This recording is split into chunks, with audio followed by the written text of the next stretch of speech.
पढ़ेंगे एक बार।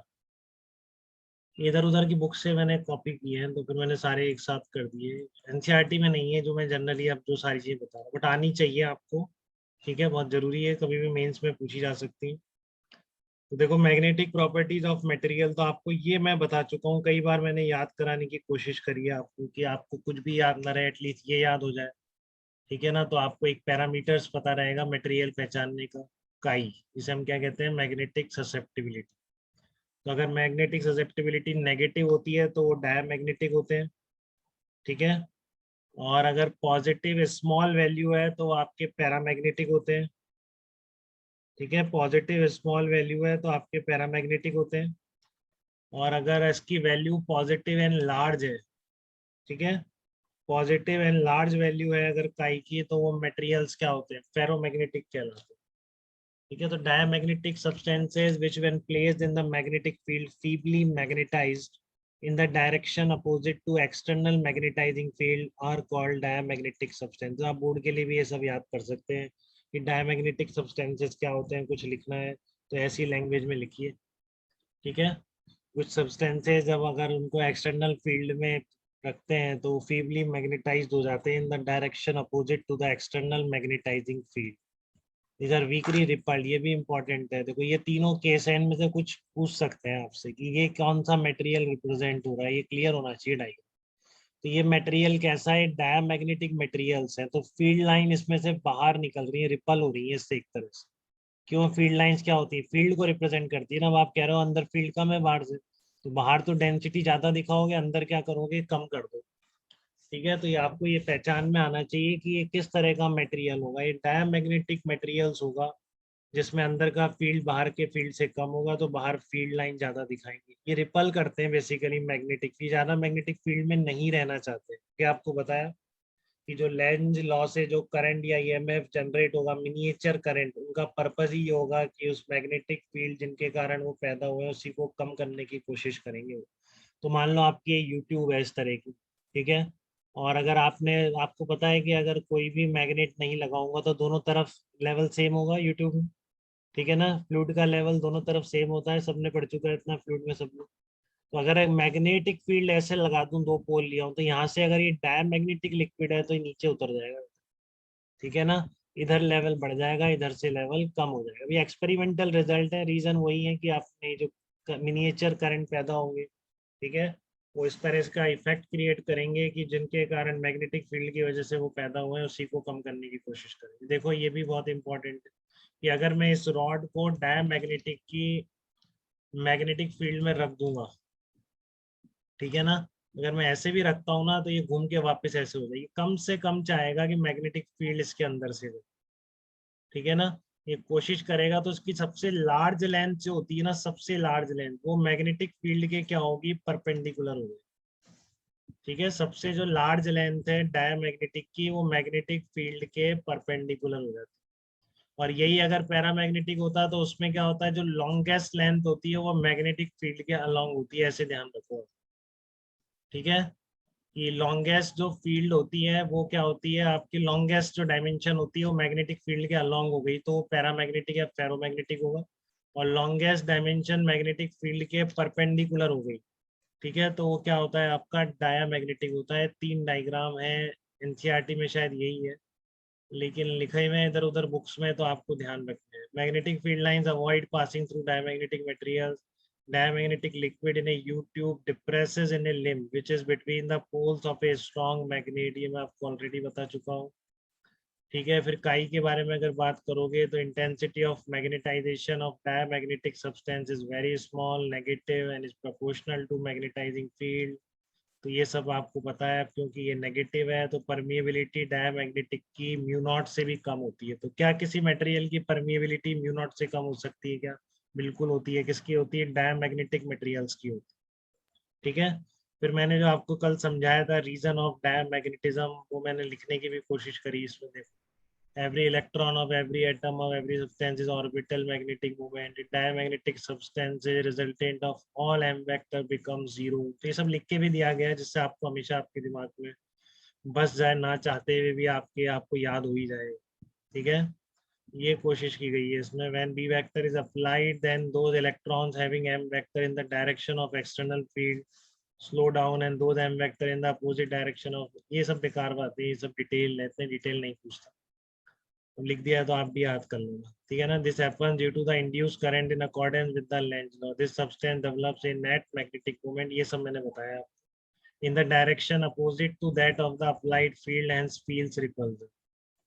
ये जरूर याद रखेंगे। जैसे कॉपर बड़ा इंपॉर्टेंट एग्जांपल है डायमैग्नेटिक मटेरियल्स, ठीक है ना। कॉपर एक इंपॉर्टेंट एग्जांपल है, बिस्मथ, कॉपर, लेड, सिलिकॉन, और गैस कौन सी होती है, nitrogen, diamagnetic, water, sodium chloride, ठीक है। ये सब डायमैग्नेटिक के एग्जांपल है। 2-3 तो जरूर याद रखने चाहिए आपको बोर्ड में एटलीस्ट लिखने के लिए, वो एग्जांपल जरूर पूछेगा कभी भी कुछ डिस्क्रिप्शन पूछता है। डायमैग्नेटिज्म को एक्सप्लेन करो तो ये तो कर सकते हैं अब आप, जैसा मुझे लगता है, ठीक है ना। अपने लैंग्वेज में भी काफी कुछ लिख सकते हैं डायमैग्नेटिज्म में, जिन्होंने लेक्चर 2 दिन ध्यान से सुना है वो ऐसा जरूर कर सकते हैं, ठीक है। और ये मैं आपको बता ही चुका था, diamagnetism is present in all substances but in some materials it is dominated by the paramagnetism and ferromagnetism. तो ऐसा मटेरियल नहीं होता इसमें डायमैग्नेटिज्म, डायमैग्नेटिज्म सब मटेरियल की प्रॉपर्टी, ठीक है। Just to satisfy Faraday's law, उसका कोई फेलियर नहीं है, तो ऐसा नहीं हो सकता कि वो मिनिएचर करंट पैदा ना हो। बट पैरामैग्नेटिज्म और फेरोमैग्नेटिज्म डोमिनेट कर जाते हैं, तो ये सब बातें हम पहले ही डिस्कस कर चुके हैं, यहाँ पे जस्ट लिख दिया गया है फॉर्मूला। हाँ ये सुनो आप ध्यान से, ये इंपॉर्टेंट है क्योंकि एनसीईआरटी में मेंशन है, इसका एक इफेक्ट भी होगा, मीजनर इफेक्ट, ठीक है। तो जो सुपर कंडक्टिंग मटेरियल्स होते हैं, ठीक है, these are the metals in which the exhibits both perfect conductivity, तो परफेक्ट कंडक्टिविटी तो है ही कि इनका रेजिस्टेंस 0 हो जाता है, और साथ में ये परफेक्ट डायमैग्नेटिज्म भी शो करते हैं। वो मटेरियल क्या कहलाते हैं, सुपर कंडक्टर कहलाते हैं। इनके अंदर मैग्नेटिक फील्ड कम नहीं होता, बल्कि क्या होता है, एकदम 0 हो जाता है। तो ये ध्यान रखेंगे बेटा, super conductor show perfect diamagnetism and perfect conductivity, ठीक है। और दीज ये बहुत लो टेम्परेचर पर रखना पड़ता है इनको, इसके लिए। In superconductor field lines are completely expelled, तो कंडक्टर में से तो इलेक्ट्रिक फील्ड लाइन एक्सपेल हो जाती है एकदम, किसी भी कंडक्टर के अंदर फील्ड लाइन नहीं होती, ठीक है। और सुपर कंडक्टर्स अगर आप लोगे तो मैग्नेटिक फील्ड भी एलिमिनेट हो जाएगा, इलेक्ट्रिक फील्ड तो है ही नहीं, ठीक है। बट साथ में मैग्नेटिक फील्ड भी कंप्लीटली एलिमिनेट हो जाएगा। तो इनकी जो काई होती है वो एकदम -1 बोली जाती है, ठीक है ना, कि म्यू एकदम क्या हो गया, 0 हो गया परमेबिलिटी, ठीक है ना। इनकी परमेबिलिटी क्या होती है, एकदम ही 0 हो जाती है। तो अगर काई की -1 होगी तो आपसे पूछे काई -1 किसका होता है, तो आप क्या छोड़ दोगे क्या क्वेश्चन, बताओ। आप, आपको ऐसा बोल दे काई -1 होता है, मेंस में क्वेश्चन आ जाए, बिल्कुल आ सकता है, मेंस में तो आते ही है ऐसे क्वेश्चन। और काई chi equal to -1 is for which material, superconductors, diamagnetic, paramagnetic, ferromagnetic। तो बेस्ट ऑप्शन क्या है, सुपर कंडक्टर भी डायमैग्नेटिक है, but best most appropriate option क्या होगा, chi equal to -1 का सुपर कंडक्टर, ठीक है। अब एक मीजनर इफेक्ट किसको कहते हैं, इसी प्रॉपर्टी को, phenomena of perfect diamagnetism in super conductor is called Meissner effect. Use इसका वही है जो आपकी ट्रेन चल रही है, मैगलीव ट्रेन, ठीक है ना, और रनिंग सुपर फास्ट ट्रेन्स, आप सुपर कंडक्टिंग मटेरियल्स यूज कर रहे हैं, क्योंकि डायमैग्नेटिज्म प्रॉपर्टी को आप यूज कर रहे हैं इसकी, ठीक है। तो ये कहानी थी, आप सुपर कंडक्टर का भी ध्यान रखेंगे, परफेक्ट डायमैग्नेटिज्म शो करते हैं। मीजनर इफेक्ट क्या होता है आपको पता होना चाहिए, सब एनसीईआरटी में मेंशन है, इसलिए कह रहा हूँ बेटा, ये फालतू नहीं है कुछ भी, सभी याद करना, कुछ फालतू नहीं, मैंने कह दिया आपको, सब रटा हुआ होना चाहिए जब लिख दिया गया नोट्स में, ठीक है ना। कोई पूछ ले काई -1 क्या होता है और करके ही नहीं आ रहे हैं तो फिर क्या फायदा पड़ा, ठीक है। एक भी क्वेश्चन गलत होना ही नहीं है मेंस के पेपर में, तो आजकल का पेपर भी यही कह रहा है, कल जो दोनों पेपर हुए वो भी चिल्ला चिल्ला के यही कहने की कोशिश कर रहे हैं कि आप पूरा पेपर मेंस का बना सकते हैं। बट मैथ का फिर वही टफ है, तो मैथ में नहीं बन सकता, बट फिजिक्स में अगर नहीं बना रहे हैं तो फिर कर क्या रहे हैं। नहीं, बुलेट ट्रेन में नहीं होता है, मैगलीव में यूज होता है, मैगलीव, पता नहीं मैगलीव को बुलेट बोल देते हैं कि पता नहीं बोलते, मैगलीव ट्रेन अलग होती है, जमीन पे नहीं चलती, हवा में चलती है। हाँ सर, अलग होती है। वो हवा में चलती है और फ्रिक्शन नहीं, ठीक है ना, उसी से चलती है सुपर कंडक्टर। और एक इफेक्ट अभी अपन और देखेंगे नेक्स्ट चैप्टर में, ठीक है। तो देखो मैग्नेट की पोलैरिटी चेंज करते रहते हैं ना। हाँ बहुत सारी चीजें होती हैं, अपन ऐसे डिस्क्राइब नहीं कर सकते, अपन जस्ट एक बेसिक फैक्ट जानते हैं कि वो इंड्यूस्ड ईएमएफ का मेन रोल होता है, ठीक है। तो अभी हम बात करेंगे उसकी भी। मैगलीव का मतलब होता है लिफ्ट। मैग जब भी आप किसी मैग्नेटिक फील्ड से किसी चीज को उठा लेते हैं तो मैगलीव बन जा कहलाता है, ठीक है ना। लेविटेशन, मैग्नेटिक लेविटेशन बोलते हैं उसको। तो लेविटेट होती हैं वो, जमीन पे नहीं चलती, हवा में चलती है मैग्नेटिक फील्ड की वजह से।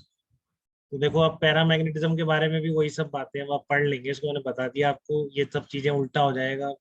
यहाँ पर आप फील्ड लाइंस आप पैरामैग्नेटिक या फेरोमैग्नेटिक में बाहर से ज्यादा दिखाओ, अब आपका लिक्विड इधर और ज्यादा से ज्यादा आ जाए। अगर आपने मान लो ऊपर खाली जगह थी थोड़ी सी, वहां रखा, तो पूरा उसके बीच में आ जाएगा, इधर चाहे से लेवल कम हो जाए, उल्टा उसका डायमैग्नेटिक, ठीक है। और जो सबसे लेंथ, जो लॉन्गेस्ट डायमेंशन होगी वो अलोंग द फील्ड अलाइन हो जाएगी। climbs up in a limb of U2 which is between the poles of a strong magnet, lines prefer passing through the diamagnetic, हो क्या कर दिया, अरे यार गलत लिख दिया, magnetic field lines prefer passing through, सही कर लेंगे इसको, ठीक है ना, गड़बड़ हुई, पैरामैग्नेटिक पढ़ रहे हैं तो magnetic field line prefer passing, तो मतलब क्या है, इसको मैग्नेटिक फील्ड लाइन रियल में थोड़ी नहीं एग्जिस्ट करती, कि उसके अंदर फील्ड स्ट्रांग होता है पैरामैग्नेटिक के अंदर बाहर से, तो उसको दिखाने के लिए आपको फील्ड लाइन भी ज्यादा चाहिए, ठीक है। उसके लिए आपको अंदर फील्ड लाइन भी ज्यादा ड्रॉ करनी, ठीक है ना, फील्ड लाइन भी आपको ज्यादा ड्रॉ करनी पड़ेगी उसके लिए।